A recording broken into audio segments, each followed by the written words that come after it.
अस्सलामु अलैकुम वरहमतुल्लाहि वबरकातुहू। महतरम नाज़रीन करम, आज मैं ऐसी बात कहने वाला हूँ जो शायद आपकी ज़िंदगी बदल दे। अगर आपने यह वीडियो आखिर तक ना सुनी तो कल क़यामत के दिन आप कहेंगे, काश मैं ये बात सुन लेता, काश मैं गुनाह छोड़ देता। आज मैं बात करने वाला हूँ उस गंदगी पर, उस बदकारी पर जो हमारे नौजवान अपने आँखों के सामने खुद अपनी कब्र तैयार कर रहा है। बॉयफ्रेंड, गर्लफ्रेंड, जीना, अल्लाह की नाराज़गी। बस ये 2-3 मिनट आपकी दुनिया और आखिरत दोनों बदल सकते। बैठ जाइए, दिल मजबूत कर लीजिए। तो आइए शुरू करते हैं आज के नौजवानों का हाल। आज मोबाइल ने हर चीज़ बदल दी। बच्चे बच्चियाँ कॉलेज के नाम पर, दोस्ती के नाम पर, मोहब्बत के नाम पर ऐसी गंदगी हरकत कर रहे हैं कि फरिश्ते भी शर्मा जाए। जो हाथ कुरान पकड़ने के लायक थे वो लड़की के हाथ पकड़ रहे हैं। जो आके मस्जिद में आंसू बहाने के लायक थे वो हराम वीडियोस देख देख कर जल गए। जो दिल अल्लाह के खौफ से कांपना चाहिए था वो लड़की के नंबर के लिए धड़क रहा है। मेरे प्यारे भाई, कभी आपने सोचा है जीना कितना बड़ा गुनाह है? नबी करीम सल्लल्लाहु अलैहि वसल्लम ने फरमाया, जीना के करीब भी मत जाओ, ये बहुत बुरी और गंदगी रास्ता है। जीना में एक लम्हे की लज्जत और जिंदगी भर की बेइज्जती, बातिनी बीमारी, परेशानी, बेबरकती, दुआ का कबूल ना होना, दिल की सख्ती, नूर ख़त्म होना, माँ बाप की बद्दुआ। नबी करीम सल्लल्लाहु अलैहि वसल्लम ने फरमाया, जब इंसान जीना करता है तो ईमान उससे निकल जाता है। ईमान निकल जाए तो सोचो, एक लम्हे का मज़ा और ईमान का जनाजा। अल्लाहु अकबर। लड़के क्यों तबाह हो रहा है? शहवत बढ़ गई, मोबाइल हर गंदगी सामने ला रहा है। दोस्ती, चीटिंग, कॉल, वीडियो कॉल। शैतान सिर्फ दोस्ती का धोखा देता है, फिर मिलता है, फिर हाथ पकड़ता है, फिर तबाही। हर जिना इसी तरह शुरू होता है। लड़कियां क्यों फंस रही हैं? तुम बहुत खूबसूरत हो, यही धोखा है। मैं तुमसे शादी करूंगा, सब झूठ है। मैं तुम्हारे बगैर मर जाऊंगा, 10 लड़कों को यही मैसेज भेजता है। आखिर में क्या मिलता है?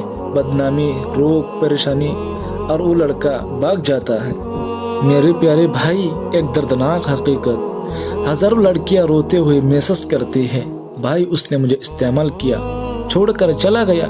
कितने नौजवान अपनी बदकारी की वजह से इम्तिहान में नाकाम, घर में टेंशन, चेहरे पर बेनूरी, सीने में बेसुकूनी, रिज़्क में बेबरकती, इबादत में ना दिल लगना। ये सब क्यों? क्योंकि गुनाह दिल को काला कर देता है।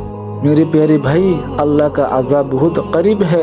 नबी करीम सल्लल्लाहु अलैहि वसल्लम ने फरमाया, जब फहाशी आम हो जाए तो अज़ाब आने लगते हैं। आज फहाशी सिर्फ बाजार में नहीं, जेब में है, मोबाइल में है, हाथ में है। हर वक्त शैतान फिल्में, रील, चैट के जरिए हमला कर रहा है।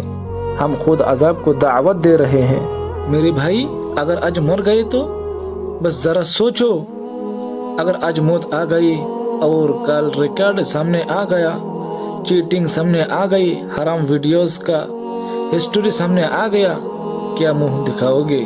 क्या कहोगे? या अल्लाह गलती हो गई? लेकिन मौत के बाद माफ़ी नहीं मिलती, सिर्फ हिसाब होता है। मेरे भाई, अभी भी वक्त है, तौबा कर लो, तौबा की रास्ता पकड़ लो। मोबाइल से गंदगी चीज़ें हमेशा के लिए हज़फ, हराम दोस्ती फौरन ख़त्म। अल्लाह से सच्चे दिल से रो कर माफ़ी, नमाज कायम करो, रात को 2 रकात नफल पढ़ो, कुरान की तिलावत शुरू करो। निकाह का इरादा हो तो माँ बाप को बताओ, तन्हाई से बचो। जो अल्लाह के लिए आज छोड़ दे, अल्लाह उसके लिए उससे बेहतर लिख देता है। दिल हिला देने वाला अंजाम। आज कब्रिस्तान में जाकर देखो, कितनी कब्रें ऐसी हैं जहां नौजवान दफन है, जिन्हें लगता था अभी भी वक्त है। मौत ने एक लम्हा भी नहीं देता। अगर वो आज लौट सकते तो एक सिजदे करने के लिए रो रो कर आसमान हिला देते। आए नौजवान, तुम बहुत कीमती हो। तुम्हारी जिंदगी जीना के लिए नहीं, अल्लाह की इबादत के लिए बनाया गया।